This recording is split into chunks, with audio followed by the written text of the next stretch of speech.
आहोई अष्टमी व्रत विधि। आहोई अष्टमी के व्रत के दिन हम पीले वस्त्र या लाल वस्त्र पहन सकते हैं। आहोई अष्टमी की चौकी सजाने के लिए सबसे पहले हम चौकी रखेंगे। उस पर हम लाल रंग का कपड़ा या पीला रंग का कपड़ा बिछाकर आहोई जी की तस्वीर रखेंगे। अब हम गेहूँ, चावल, बाजरे में से जो भी आप यूज करना चाहते हैं उसके कुछ दानों को चौकी पर सजाएं। अब हम 2 घड़ रखेंगे। 2 घड़ के लिए हमें 2 छोटे छोटे मतलब अपने हिसाब से किसी भी साइज के आप 2 घड़े ले सकते हैं।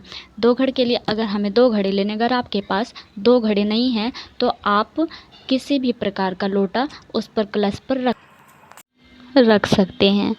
इसके बाद 2 घड़ को तैयार करने के लिए हम 2 घड़ पर रोली लेंगे और उसे रोली को 2 घड़ पर बांध देंगे और मन में अहोई अष्टमी जी के नाम का उच्चारण करते रहिए। इसके बाद हम गेहूं के कुछ दानों के बीच में 2 घड़ को रखेंगे। 2 घड़ को इस प्रकार से रखना है ताकि वो अच्छे से टिका रहे, हिले नहीं, क्योंकि 2 घड़ को दिवाली तक वहीं पर रखे रहने हैं।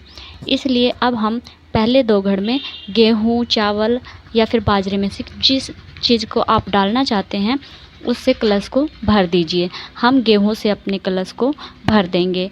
इसके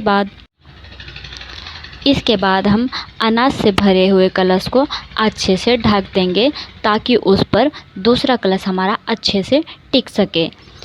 फिर हम दूसरे कलश को उस पर रखेंगे और फिर इसे दूसरे कलश को हम जल से भर देंगे और फिर इसे भी अच्छी प्रकार से ढक देंगे। फिर हम गेहूं के कुछ दानों को चौकी पर सजाएंगे और फिर हरे रंग के फल को बहुत अच्छे से यहाँ पर हम सजा सकते हैं, क्योंकि आहोई अष्टमी जी को हरे रंग के फल ही चढ़ाए जाते हैं। इसके बाद हम पुए लेंगे जो आहोई जी को चढ़ाए जाते हैं। इसके बाद हम गेहूं के कुछ दानों को फिर से बिछाएंगे चौकी पर। इसके बाद हम बतासे आहोई जी के लिए बहुत शुभ माने जाते हैं, तो हम आहोई जी को बतासे चढ़ाएंगे। इसके बाद अब हम जल में गेहूं के कुछ दाने को डालेंगे और फिर इसके बाद हम हल्दी का थोड़ा सा उस जल में प्रयोग करेंगे।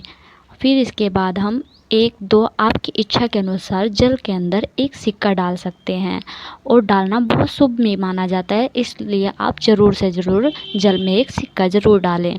इसके बाद उसे अच्छे से ढक कर और फिर इसके बाद इस पर कोई भी अनाज रख सकते हैं।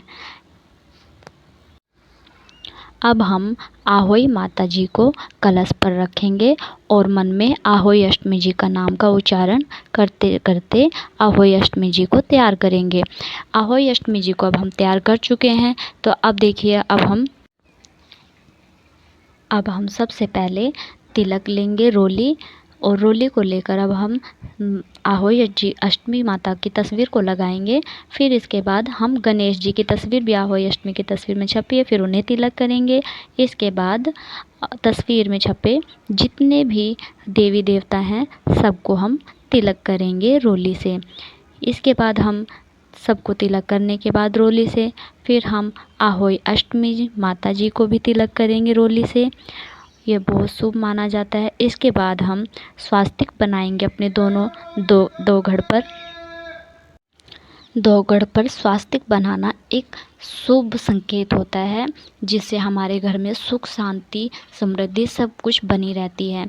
और इसके बाद इसलिए हम 2 घड़ पर स्वास्तिक ज़रूर बनाते हैं।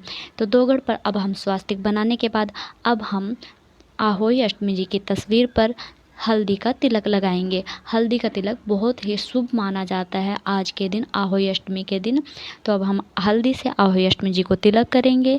इसके बाद हम गणेश जी को भी तिलक करेंगे हल्दी से और फिर हम आहोई अष्टमी माता को भी तिलक करेंगे हल्दी से।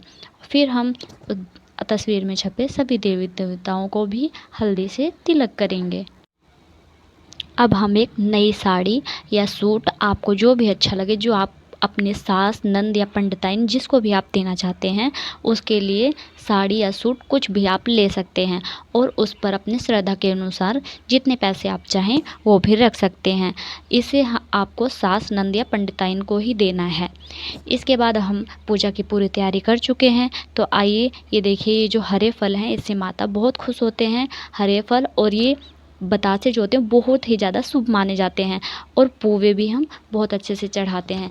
तो ये देखिए जो देवगढ़ है ये यहाँ पर कई लोग होते हैं जो दिवाली, छोटी दिवाली पर ही उठा देते हैं, कई लोग हैं देवगढ़ को बड़ी दिवाली पर उठाते हैं, कई लोग हैं जो गोवर्धन पर भी उठाते हैं। तो आप अपने इच्छा के अनुसार कभी भी उठा सकते हैं, बट इससे पहले आप देवगढ़ को नहीं उठा सकते हैं। तो अब आइए, जो आहोई अष्टमी जी हैं उन्हें हमें अपने गले में पहनना है। इसे छोटी दिवाली या बड़ी दिवाली या गोवर्धन के पूजा वाले दिन ही आप उतार सकते हैं। इसके बाद हम अब देखिए आपको बताते हैं, जो हमारे कलश भरे हैं, जिस वाले कलश में हमारा अनाज है उसे हम अनाज को किसी को दान कर देंगे। और जो जल भरा है हमारे कलश में उसे हम आहोई अष्टमी जी की जो गोवर्धन पूजा पे या छोटी दिवाली, बड़ी दिवाली पे आप जब भी उठाते हैं तो उसमें जो जल भरा है उसे अपने पूरे कमरे में थोड़ा थोड़ा छिड़क कर पवित्र कर सकते हैं। और इसके बाद जो बचे हुए जल हैं उससे अपने बच्चों को नहवा दीजिए। ये बहुत ही शुभ माना जाता है। अब हम पूरी तैयारी कर चुके हैं, तो अब हम कथा को अपने सास, ननद या अपने किसी भी फ्रेंड के साथ कथा को सुन सकते हैं। आहोई अष्टमी जी के कथा को पूरा सुनने के बाद अपने से बड़ों का आशीर्वाद